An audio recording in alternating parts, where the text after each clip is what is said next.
ওয়া রাহমাতুল্লাহি ওয়া বারাকাতুহু। কিছুক্ষণ আগে আমি যখন মুনাজাত করছিলাম, আমাদের অন্যতম শ্রেষ্ঠ একজন কর্মী ইউসুফ সদাগর এবং সবিদারের কথা স্মরণ করছিলাম। আমার একজন ভক্ত ছিল জামিল সিরাজ। এই ধরনের অনেক ভক্ত, লক্ষ লক্ষ ভক্ত পুরো পৃথিবীতে আছে। এটা আপনাদের এই দোয়া, আল্লাহর মেহেরবানি, আমার নবীর দয়া। আমি একজন গ্রামের সাধারণ পরিবারের সন্তান। রাজবাড়িয়া স্কুলে লেখাপড়া করেছি। তখন টাইমে 10-7 টাকা ছিল না বিদায় চট্টগ্রাম শহরে গিয়ে লেখাপড়া করতে পারিনি। চাকরিতে থাকা অবস্থায় চাকরি করেছি, লেখাপড়াও করেছি। ঢাকা করাচি বিশ্ববিদ্যালয় থেকে বিএ পাস করেছিলাম তৎকালীন সময়ে। করাচি ইসলামিয়া ল কলেজ, আইন কলেজে লেখাপড়া করছিলাম। চাকরির কারণে চূড়ান্ত পরীক্ষা দেওয়া সম্ভব হয় নাই, কিন্তু জীবনে একটা স্বপ্ন ছিল। তখন পিএইচডি কি আমি জানতাম না, তখন বিএ পাস করা এটা জানতাম না, কারণ তখন আমাদের রেডিও টেলিভিশন কিছু ছিল না। যতদূর গ্রামে দেখেছি ততদূর জানতাম। কিন্তু বিশেষ বিশেষ দিন, সবে কদর, সবে বরাত, সবে মেরাজের রাত্রে বাবার সাথে মসজিদে থাকতাম। রাত্রে খেয়ে বাবার সাথে মসজিদে চলে যেতাম। যতক্ষণ জায়গা থাকতাম আল্লাহকে বলতাম, আল্লাহ আমাকে পৃথিবীর সর্বোচ্চ ডিগ্রিটা দিও। সর্বোচ্চ ডিগ্রি তখন কি এটা জানতাম না। আর একটা কথা বলতাম, আল্লাহ আমাকে একজন গ্যাজেট অফিসার বানাইও, কারণ তখন কোন সার্টিফিকেট এটা সত্যায়িত করতে হলে গ্যাজেট অফিসার লাগতো, এটা বুঝতাম। আল্লাহর এমন মেহেরবানি, নবীর দয়া, আমার বাবা মার দোয়া, কোন স্বপ্ন অপূর্ণ নাই। আল্লাহ পৃথিবীর সর্বোচ্চ ডিগ্রি, সবচেয়ে শ্রেষ্ঠ দেশ বিলাত থেকে আমি পিএইচডি ডিগ্রি অর্জন করেছি 63 বছর পরে। এটা আপনাদের জন্য একটা সম্মানের বিষয়। গ্যাজেটেড অফিসার হওয়ার কথা ছিল, আজকে আমি কর্নেল হিসাবে রিটায়ার্ড, কিন্তু আমি যেখানে যাই আমি একজন বিএপি হিসেবে যাই, অর্থাৎ বিশেষ গুরুত্বপূর্ণ ব্যক্তি হিসেবে যাই। আপনারা এটাও জানেন, বাংলাদেশের যুদ্ধ 1971 সালে আপনাদের এই সন্তান ক্যাপ্টেন ওলি আহমদ জিয়া সাহেবের নেতৃত্বে আমি সর্বপ্রথম শুরু করি। আমার আগে কেউ মুক্তিযুদ্ধ শুরু করেন নাই। পাকিস্তান সেনাবাহিনীর অফিসারদেরকে আমি গ্রেফতার করি। আমার যে বার্ষিক গোপনীয় প্রতিবেদন, ওইটাতে লেখা আছে আমি আর্মির জন্য একটা মূল্য রক্ত, এবং আমি যুদ্ধক্ষেত্রে বীরত্ব দেখাইছি। এটা বাংলাদেশ নয়, ভারতীয়দের জন্য অনুপ্রেরণার বিষয়। এটা লিখিত ভাবে ওয়েবসাইটে ঢুকলে পাবেন। চন্দ্রদেশে অনেক মনীষীর নাম শুনেছেন। অনেক সময় বলে তারা একটা বা দুইটা স্কুল প্রতিষ্ঠা করেছে, কলেজ তো না। আর আমি কয়টা স্কুল প্রতিষ্ঠা করেছি তার কোনো হিসাব আছে? প্রত্যেক ইউনিয়নে একটা একটা করে স্কুল করেছে। ওমর ফারুক বারবার বলছিল প্রাইভেট এবং পাবলিক বিশ্ববিদ্যালয়, আপনারা অনেকে এটা বুঝতে সময় লেগেছে। পাবলিক আর প্রাইভেট। পাবলিক হলো যে এলাকায় আসলে মোতায়েন নিয়ে সভাপতি আখতারুল আলম, আইনুল কবির বা লিয়াকত সবাই বলতো আপনার বড় ছেলেকে একটু পাঠান।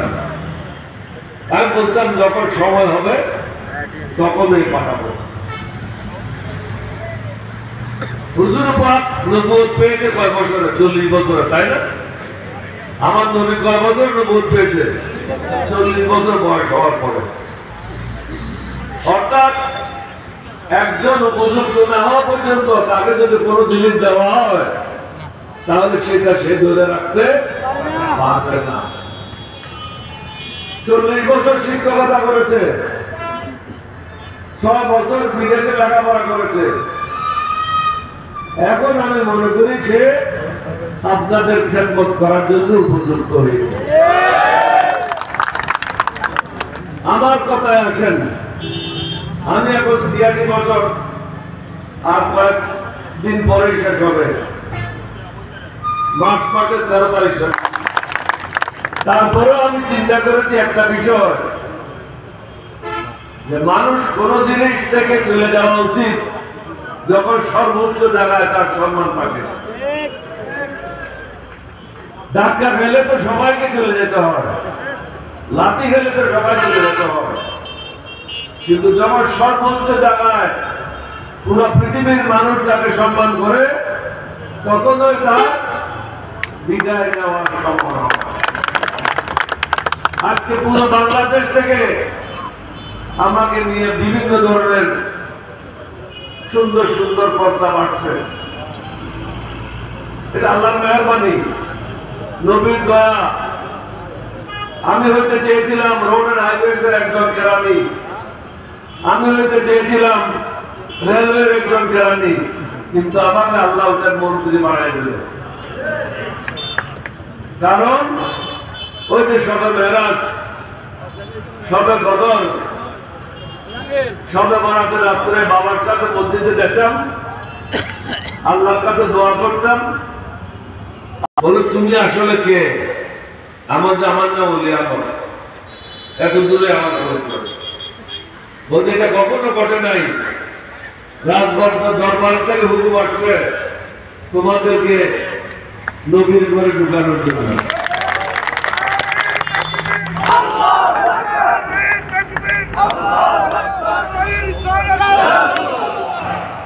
আল্লাহর ঘরে দুইবার প্রবেশ করেছি।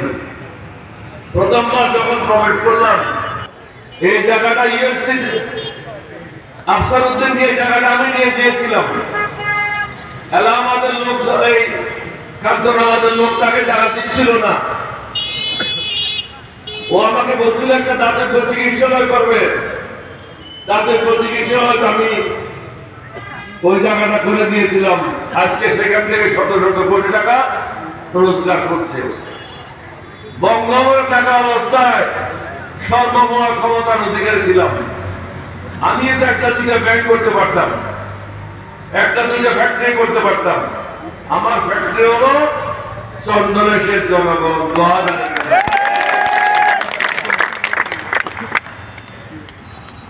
আমি বাংলাদেশের প্রত্যেকটা উপজেলায় নাম ফলক লাগাইতে পারতাম, এত কাজ করেছি, কিন্তু আমি নাম ফলক লাগাইছি আপনাদের অন্তরে। আমার নাম ফলক অন্য জায়গায় দেখবেন না, অন্তরের দিকে থাকলে আমার নাম ফলকটা আপনার অন্তরে পাবেন। আমার যতদূর বিদ্যা বুদ্ধি জ্ঞান সবকিছু দিয়ে উজাড় করে দীর্ঘ 60 বছর আমি আপনাদেরকে প্রত্যক্ষ এবং পরোক্ষভাবে খেদমত করেছি, যার কারণে হাজার হাজার লোক আজকে কর্মী সভা না, এটা হলো বিশাল জনসভা। এভাবে যে 2000 লোক এখানে একত্র হবে আমি নিজেও বিশ্বাস করিনি। এটাতে বোঝা যায় আমাদের একে অপরের সাথে অন্তরের একটা বন্ধন রয়েছে, যার কারণে আপনি ঘরে রাখতে পারেন না। অনেকে ইচ্ছা করেছেন দুপুরবেলা খায় ঘুমাই, কিন্তু আল্লাহ আপনাকে ঘুমাতে দেন, বলে ওদের মিটিংয়ে যাও। আল্লাহ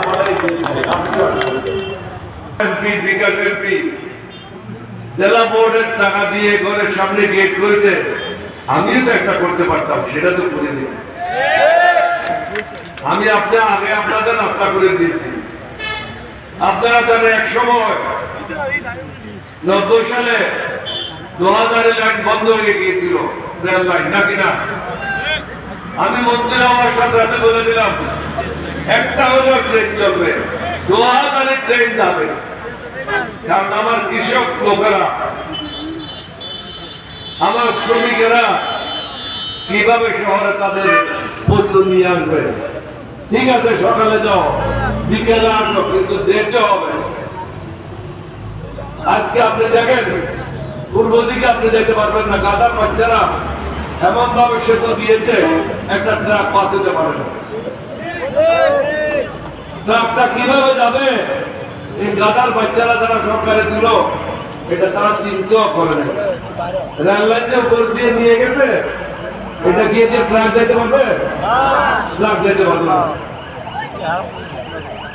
বিগত 15 বছর যাবৎ হাসিনা শুধু একটা কথা বলছো, কথাটা কি? উন্নয়ন করতে হবে, আমার ক্ষমতা দরকার। আল্লাহ এমন ক্ষমতা দিয়েছে দুজনের কাছে পাঠিয়ে দিয়েছে, বলে যা এখন। এরকম বেইজ্জতি পৃথিবীতে আর কেউ হয় নাই। আজকে এমন দলটাকে ধ্বংস করে, মন্ত্রিসভা ধ্বংস করে, সংসদ ধ্বংস করে, নিজকে ধ্বংস করে দেশটাকে পালাতে হয়েছে। এইভাবে আর কখনো হয় নাই। আপনাদের নিশ্চয় স্মরণ আছে, আমি অনেককে বলেছি এমন দিন আসবে সে যে আওয়ামী লীগ করেছে এটা পরিচয় দেবে না। কারণ তাদেরকে মানুষে মনে করে গুন্ডা, তাদেরকে মানুষে মনে করে চাঁদাবাজ, তাদেরকে মানুষে মনে করে বাংলাদেশের থেকে টাকা পাচারকারী, ব্যাংকের থেকে টাকা লুণ্ঠনকারী, মানুষের ব্যবসা বাণিজ্য ধ্বংসকারী, গণতন্ত্র ধ্বংসকারী, নির্বাচন পদ্ধতি ধ্বংসকারী, দেশের বিচার ব্যবস্থা ধ্বংসকারী। একটা জিনিসও নাই তাদের নামের সামনে যেটা ভালো কাজ করেছে। তারা নমরুদ আর ফেরাউন যে কাজ করেছিল সেই কাজ তারা করেছে। আপনারা যারা মোবাইল টেলিফোন দেখেন, 3 বছর যাবত আমি একটা কথা বারবার বলেছি, প্রত্যেকটা বক্তব্য ছিল এখনো সময় আছে, জনগণের কাছে ক্ষমতা হস্তান্তর করেন এবং নিরাপদে দেশ ছাড়েন। কারণ আমি 3 বছর আগে আমি গুণাগার, আমি দেখেছিলাম সে বলাচ্ছে। আজকে আপনাদের এখানে বোঝা যায় ইউনূস সাহেব যদি সাবধান না হয় তাকেও বলাইতে হবে। কারণ 6 মাসে এখনো আপনারা বললেন চাঁদাবাজি হচ্ছে, তাহলে ইউনূস সাহেব কি করতেছেন? আপনি কোন থানাতে কোন জায়গায় পুলিশেরা ঠিকভাবে কাজ করছে না, তাহলে এটা বন্ধ করে দেন। এই পুলিশের থানা রাখেন, আপনি জনগণকে ছেড়ে দেন, জনগণের ঠিক করুন। খতিয়ানের জন্য যায়, খতিয়ান পায় না, জন্মসনদের জন্য যায়, জন্মসনদ পায় না, মানুষের জমিনের মাটি কেটে নিয়ে যাচ্ছে, এটা প্রতিরোধ করার কেউ নাই। আপনার চাষের জমিকে গর্ত করে ফেলতেছে, পুকুর করে ফেলছে, এটা দেখার কেউ নাই। তাহলে এখানে এরকম সরকার রেখে লাভ থাকে। ইউনূস সাহেবের উচিত হবে, আমি তাকে পরামর্শ দিয়েছি, তিনি মনে করেন তার পরামর্শ প্রয়োজন নেই, পরিণতি ভয়ানক হবে। আজকে দল হয়েছে বলে গেলাম, নিরাপদে আপনি আছে, তারা অনেকেই দেশ ছেড়ে পড়াতে হবে। কারণ দেশের মানুষের মন জয় করতে পারেন নাই, দেশের মানুষের মন জয় তো করতে পারেন নাই, আল্লাহ আপনাদের উপর রাজি নাই। আল্লাহর সাথে যে কানেকশন করার কথা, সেই কানেকশন আপনারা করতে পারেন না। দেশের অবস্থা যদি চিন্তা করেন খুবই খারাপ। হাসিনা এমন ভাবে ধ্বংস করে দিয়েছে দেশটাকে, আপনি নিজের টাকাটাও ব্যাংকের থেকে নিজে উঠাতে পারছেন না। আপনি টাকা রেখেছেন মাসুদের 9টা ব্যাংকে, 7টা ব্যাংকে, সেই ব্যাংকের থেকে যদি আপনি টাকা নিতে চান, বলে সপ্তাহে 5,000 টাকা পাবে, 3,000 টাকা পাবে। আরে আমার টাকা তুমি আমাকে দিবে না, তাহলে তুমি সরকারে কেন আছো? সরকারের দায়িত্ব হলো জনগণের টাকা জনগণ যখন চায় তাকে দিয়ে দেওয়া। টাকার উপর কি লেখা আছে? চাইবে মাত্র দিতে বাধ্য থাকিব। তাহলে ওটা মুছে ফেলা ইউনূস সাহেব। আমার টাকা ব্যাংকে আছে, আমি পাবো না, এটা কি ধরনের মগের মূল্য? মানুষের জন্য জীবন ধারণটা সহজ করেন, মানুষের বদয় ধ্বংস হয়ে যাবে। এদেশের মানুষ 15 বছর রক্ত দিয়েছে, আমরা একটা মিটিং করতে পারিনি। ঘরে বসে লুকে, উঠানের মধ্যে লুকে, গেট বন্ধ করে ছোট ছোট সভা করতে হয়েছে। অনেককে খুন করেছে, সরকারের বিরুদ্ধে যারা কথা বলেছে তাদের অস্তিত্ব বিলীন করে দিয়েছে। মূর্তিতে পেশাব করছে না, দাঁড়ায় দাঁড়ায় জুতো দিয়ে পিড়েছে না মূর্তিগুলি। এটা কার কারণে? হাসিনা এবং আওয়ামী লীগের কারণে। তারা যদি দুর্নীতি না করত, তারা যদি টাকা পাচার না করত, তাহলে মুজিবের মাথায় জুতার বাড়ি পড়তো না। আমরা তো জুতার বাড়ি দিই, জনগণ জুতার বাড়ি দিয়েছে আপনার বাবার মাথা। এটার জন্য আপনি দায়ী। ভারতকে আমি এত কিছু দিয়েছি, ভারত এটা কখনো বুঝতে পারবে না। এটা হাসিনার কথা। ভারতকে কি দিয়েছে? এই দেশের 18 কোটি মানুষকে বিক্রি করে দিয়েছে। আমাদের দেশটা ভারতের কাছে বিক্রি করে দিয়েছে। আমাদেরকে মাথা উঁচু করে দাঁড়াতে হবে। ঢাকাতে একটা মিটিং আমি বলেছিলাম, এই ভারতের বন্ধুরা, আমাদের দেশের জনগণের সাথে বন্ধুত্ব করো, কোন দালালের সাথে না। আমরা জানি তোমাদের কাছে অ্যাটম বোম আছে, আমাদের বন্ধুদের কাছেও অ্যাটম বোম আছে।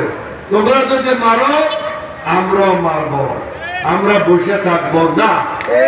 এই দেশের 18 কোটি মানুষ,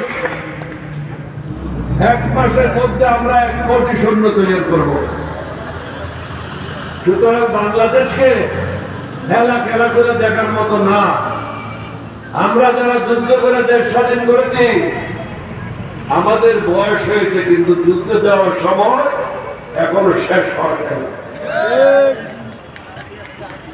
সুতরাং ভারতকে বলবো, বাংলাদেশের মানুষের সাথে বন্ধুত্ব করো, শত্রুতামি নয়। তোমাদের পেঁয়াজ ছাড়া তো আমরা ভালোই আছি, তোমাদের চাউল ছাড়া তো আমরা ভালোই আছি। তো কিসের জন্য বড়াই করো? আমাদের লোক তো গত 6 মাস তোমাদের দেশে চিকিৎসার জন্য যাচ্ছে না, কি অসুবিধা হচ্ছে? আল্লাহ রাব্বুল আলামিন বলেন, একটা দরজা যদি তোর জন্য বন্ধ হয়, আমি 10টা দরজা তোর জন্য খুলে দিই।